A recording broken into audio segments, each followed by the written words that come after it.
Hey, thought I'd make a short video on my experience in the Steamboat Gravel Black course, which is a 140-mile gravel race. It was kind of my big event for the year, 2022.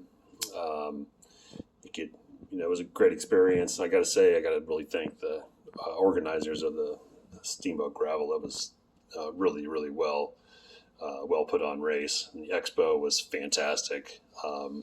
Aid station's awesome, volunteers awesome. So really, really good job. I would love to do it again. I hope I get in. Anyway, I thought I'd give kind of a little short race report. If you want to know what the fast people did, they go to another video because I was not fast. I was surprisingly slow. But anyway, so gear, I ride a Canyon Grail 2XL. I'm a real tall guy. Tires, I run Specialized Pro Bliss 42 millimeters. I brought a top tube bag, which I usually don't use.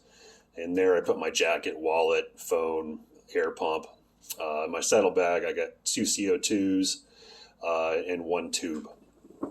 Okay, so training. I didn't train crazy this year. My commute was kind of my main training, so I do about 100 miles a week of commuting. Each time I'm going 15 to 18 miles. I actually do some gravel every day, which is fun. I'm like zone 2, zone 3 in the commutes. Sometimes when it's hot, I'm into zone 4, but I probably went too hard in the training, but maybe it had some benefit. I probably was carrying more fatigue in my legs than I would have hoped for normal training, but it seemed to work. On the weekends, I do 30 to 50 mile gravel rides typically. And then the big training ride was the Tour de Steamboat 100-mile gravel, which was a little less than a month before the Steamboat Gravel.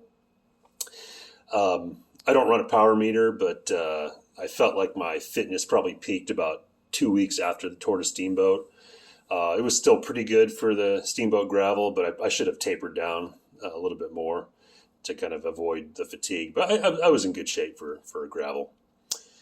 My strategy as a big rider, as a heavy rider, I was planning to surf wheels in the flats, go as fast as I could in the flats, and then on the climbs I would just sag back and try to catch another group on the flats. In reality, I did too much work on the front. So I discovered I made another video about this, but with the Grail you can you can use the puppy paw position, but you can actually grab the lower bar with your thumb in your hand and get a really secure grip in a really nice arrow position. So I figured this out like a month before, and I practiced it, and I used that. I was able to bridge quite a few gaps, but you still put in a lot of work. And did I need to bridge those gaps? I could have just waited for another group to come by instead of burning a match.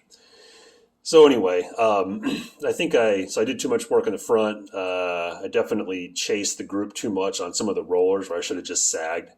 And I was toast by 75 miles. I could have powered through to a strong 100, but not 140. And as you'll find out, I cracked pretty bad.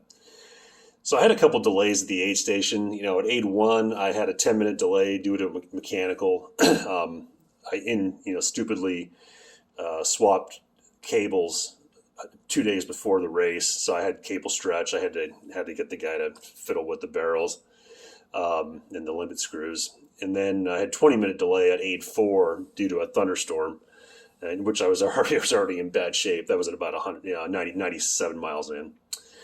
Okay, results. Moving, I was 9 hours and 42 minutes for 140 miles, 10 hours and 30 minutes total. So I basically spent 42 minutes at the aid stations. So I'm sorry, no, what is that? That's actually more than that. 48 minutes at the aid stations. I finished 530th place out of 688 overall. So for the first 75 miles, I was at average 17 miles an hour. For the second 65, I averaged 13 miles an hour. So I completely cracked around mile 90. And I cracked because of nutrition. So that was my biggest problem this race. I could have had a completely different race if I would have got my nutrition better. My strategy was to eat one gel at the rest stops, which were about 2 hours apart. I would also fill one of my two water bottles with the Honey Stinger energy drink that they provided at the aid stations. And I learned that those were just too weak. When mixed at full strength, they're supposed to have 200 calories per serving, which should be enough, but it tasted really diluted.